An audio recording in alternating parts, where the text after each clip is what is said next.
तो क्रिकेट की दुनिया में ना एक तरह का भूचाल सा आ गया है।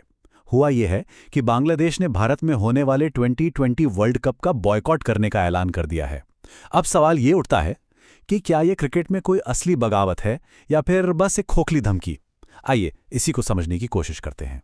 देखिए, फैसला एकदम साफ है और इसने क्रिकेट जगत में ना सनसनी फैला दी है। बांग्लादेश ने ऑफिशियली कह दिया है कि वो अपनी टीम भारत में T20 वर्ल्ड कप खेलने के लिए नहीं भेजेंगे। और ये सिर्फ किसी मैच से पीछे हटना नहीं है, ये अपने आप में एक बहुत बहुत बड़ा स्टेटमेंट है। और बस यही तो असली सवाल है इस पूरे मामले का। क्या बांग्लादेश का ये कदम क्रिकेट की दुनिया के पावर स्ट्रक्चर को हिला पाएगा, या फिर यह सिर्फ एक ऐसा विरोध बनकर रह जाएगा जिसका असल में कोई असर ही ना हो? तो इस सवाल का जवाब ढूंढने के लिए ना सबसे पहले हमें यह समझना होगा कि भाई ये पूरा विवाद आखिर शुरू कहां से हुआ। मतलब बांग्लादेश ने दुनिया के सामने इस बॉयकॉट की वजह क्या बताई है। बांग्लादेश क्रिकेट बोर्ड का ऑफिशियल स्टेटमेंट तो एकदम सीधा साधा है कि भारत में सिक्योरिटी की सिचुएशन ठीक नहीं है। लेकिन यहीं पर एक पेच है। सोचिए जरा, इंग्लैंड, ऑस्ट्रेलिया और तो और पाकिस्तान तक ने ऐसी कोई चिंता नहीं जताई। तो सवाल यह है कि क्या यह सच में सिक्योरिटी का ही मामला है या फिर पर्दे के पीछे कहानी कुछ और है। और देखिए, बात सिर्फ भारत तक ही सीमित नहीं है। बांग्लादेश क्रिकेट बोर्ड ने तो सीधे सीधा ICC मतलब इंटरनेशनल क्रिकेट काउंसिल पर ही उंगली उठा दी है। उनका कहना है कि क्रिकेट की ये जो सबसे बड़ी बॉडी है वो डबल स्टैंडर्ड्स अपना रही है। मतलब ये विवाद अब एक सीधी सीधी चुनौती बन गया है। और अब इस पूरी कहानी में एक नया एंगल जुड़ता है और वो है पाकिस्तान। ऐसा लग रहा है कि बांग्लादेश इस लड़ाई में अकेला नहीं रहना चाहता और पाकिस्तान के अंदर से भी ये आवाज़ें उठ रही हैं कि उन्हें भी इस बगावत में शामिल हो जाना चाहिए।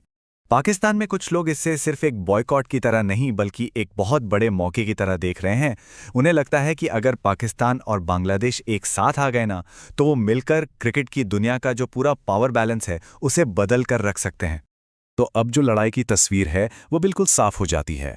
एक तरफ हैं क्रिकेट की एस्टैब्लिश्ड पावर्स, मतलब भारत का BCCI, क्रिकेट ऑस्ट्रेलिया और इंग्लैंड का क्रिकेट बोर्ड। और दूसरी तरफ हैं उन्हें चैलेंज करने वाले बांग्लादेश और शायद उनके साथ पाकिस्तान भी। और ये प्रेशर सिर्फ फैंस की तरफ से नहीं आ रहा है।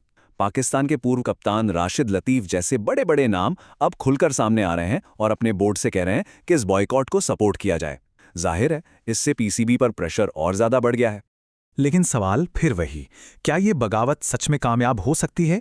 क्योंकि सिक्के का एक दूसरा पहलू भी है और वो पहलू ये कहता है कि शायद इस पूरी धमकी में उतना दम है ही नहीं जितना बाहर से दिख रहा है।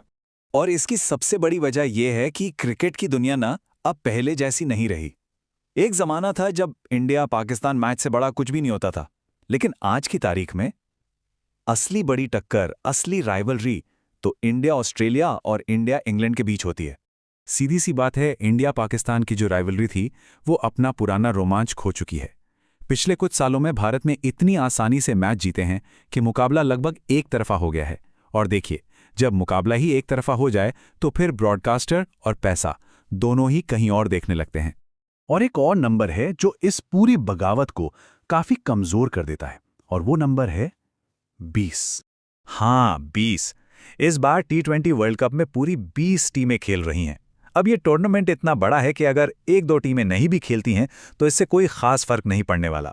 सच कहूं तो अगर बांग्लादेश की जगह स्कॉटलैंड की टीम भी आ जाती है ना, तो शायद ही किसी को यह बदलाव महसूस होगा। और इसके अलावा जरा स्टार पावर के बारे में भी सोचिए। आज क्रिकेट के सबसे बड़े, सबसे चमकीले सितारे कहां से हैं? India, Australia, England, South Africa. सच तो यही है कि बांग्लादेश के पास फिलहाल ऐसा कोई ग्लोबल स्टार नहीं है जिसके ना खेलने से टूर्नामेंट की चमक कम हो जाए। अच्छा, अब बात करते हैं उस कीमत की जो किसी भी टीम को इस बॉयकॉट के लिए चुकानी पड़ेगी। और ये सिर्फ इज्जत या प्रतिष्ठा का सवाल नहीं है, बात करोड़ों के नुकसान की है। ये नुकसान 3 लेवल पर होता है। देखिए, पहला, टूर्नामेंट में हिस्सा लेने की जो करोड़ों की फीस होती है वो जब्त हो जाती है। दूसरा, ICC के ब्रॉडकास्टिंग रेवेन्यू से जो हिस्सा मिलता है वो भी हाथ से गया। और तीसरा, वो टीम भारत जैसे देश में खेलने का एक सुनहरा मौका गवा देती है, जहां क्रिकेट को एक धर्म की तरह माना जाता है। तो सवाल ये है कि अब आगे होगा क्या? एक तरफ है बांग्लादेश जो अपनी बात पर अड़ा हुआ है, और दूसरी तरफ है ICC और क्रिकेट की बाकी बड़ी पावरफुल लॉबी जो जाहिर है झुकने के लिए बिल्कुल तैयार नहीं है। तो फिलहाल सिचुएशन एक डेडलॉक वाली है। दोनों ही पक्ष आमने सामने हैं और कोई भी पीछे हटने को तैयार नहीं दिख रहा। यह एक ऐसा टकराव है जिसका नतीजा क्या निकलेगा यह फिलहाल कोई नहीं कह सकता। तो हम घूम फिरकर वापस उसी सवाल पर आ जाते हैं, क्या ये वाकई क्रिकेट की सत्ता के खिलाफ एक सच्ची बगावत है या फिर सिर्फ एक महंगी धमकी जो कभी सच नहीं होगी? और सबसे बड़ा सवाल, क्या कोई एक देश सच में अकेले क्रिकेट की दुनिया को बदल सकता है? खैर, इन सवालों का जवाब तो हमें बहुत जल्द मिल ही जाएगा।